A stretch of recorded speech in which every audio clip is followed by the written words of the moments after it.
All right, welcome back. Today we're diving into a pretty profound paradox about knowledge, and our guide is this fascinating text called They Hear Not, Part 2. Now, we usually think understanding comes from our intellect, right? From gathering facts and building these solid arguments. But the source material for this explainer, well, it suggests something totally different. It kicks off with a question that just flips everything we think we know about learning right on its head. What if the real key to gaining knowledge, to truly seeing the world as it Is the simple, humble act of just admitting you don't get it? The argument here is that single moment, when we finally face our own limitations, that's where genuine understanding actually begins. It's like the prison walls of your own mind start to crack open, just a little, to let some light in. And this paradox, it reveals two fundamentally different ways of approaching the world. So let's break these two paths down. They're called epistemic pride and epistemic humility. And I know that sounds super academic, but stick with me, because it's really just about the posture of our minds. Okay, so first up is epistemic pride. This is basically the belief that your own brain, your own reasoning, is the ultimate judge of what's true. And the key here isn't about how smart you are, it's about living in a closed system.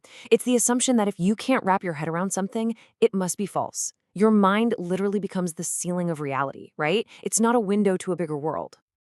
And then, on the flip side, you've got epistemic humility. This is all about recognizing that what you know is, well, incomplete. It doesn't mean you throw out reason, it just means you accept that it has its limits. This way of being starts with wonder, not with certainty. It turns you into a student of the world, an active listener, ready to take in information from outside your own head. And this is where you really see the core difference, right? Epistemic pride basically says, if it doesn't fit in my box, it isn't real. You end up with this kind of spiritual deafness, because you literally can't hear anything you haven't already decided is possible. But epistemic humility, that's the complete opposite. It's the moment you say, you know what? My box might be way too small. Show me what's outside. So this all leads to a really crucial question, doesn't it? What makes a person choose one path over the other? Like, what makes one person have this deep, driving hunger for meaning while someone else just doesn't care? And that's the exact question the source material tackles. It really gets to the heart of what makes us tick. And it's not some abstract puzzle, right? We see this every day in the people around us.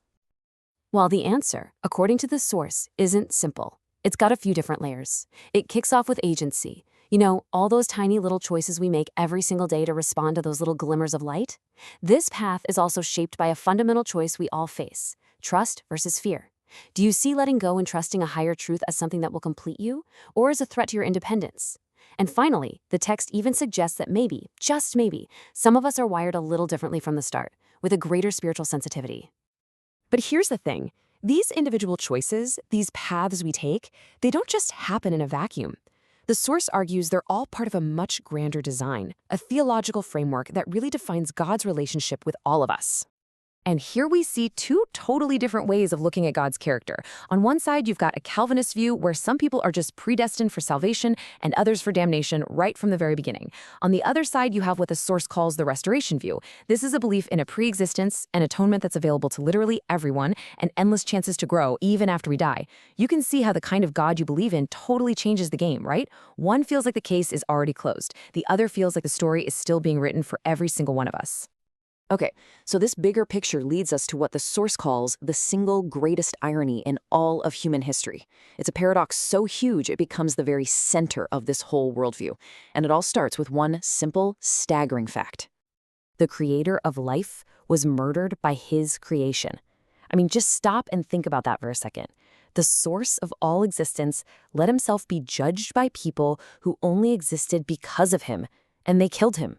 It's the ultimate example of not hearing, of total spiritual blindness. I mean, this was it, the absolute peak of human pride and fear. It was an attempt to literally snuff out the very light that allows us to see, the ultimate rebellion. But this is where the story takes a turn you could never predict. Only a divine wisdom could take that moment, the darkest act imaginable, and flip it, transforming it into the very thing that could save everyone. What looked like the biggest failure in history was actually the greatest victory. The symbol of total shame became the ultimate symbol of glory. And you know what? According to the source, this kind of flip, this ironic inversion, it's like a divine signature. You see this pattern all over the place. The meek inheriting the earth, the servant becoming the leader, having to lose your life to find it.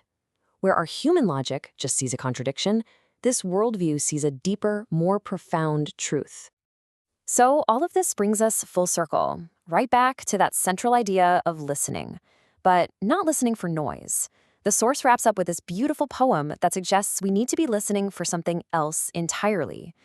So the poem starts by painting this picture of our world as a place just full of sensory information. Sights, smells, sounds, all of it. But it says the real message, the important stuff, is hidden in all that noise, amid the din and camouflage. And it calls this hidden signal the echo of the silence.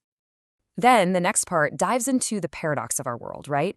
You've got beauty and danger all mixed together, good and evil side by side. And yet, it says even in the middle of all that conflict, there's this quiet whisper from another world that never goes away. It doesn't scream and shout to get rid of the bad stuff. It just defies it with this calm, constant presence. So what about when pain shows up? When things get really hard? The poem completely reframes that experience. It suggests that in those moments of total desperation, the silence isn't God being absent. It's actually a form of divine companionship. It's like the quiet presence of a friend who's right there with you when all the other noise has just faded away. And then the last stanza brings it all home, making it deeply personal. This echo of the silence isn't some abstract cosmic force. No, it's the constant, patient presence of God.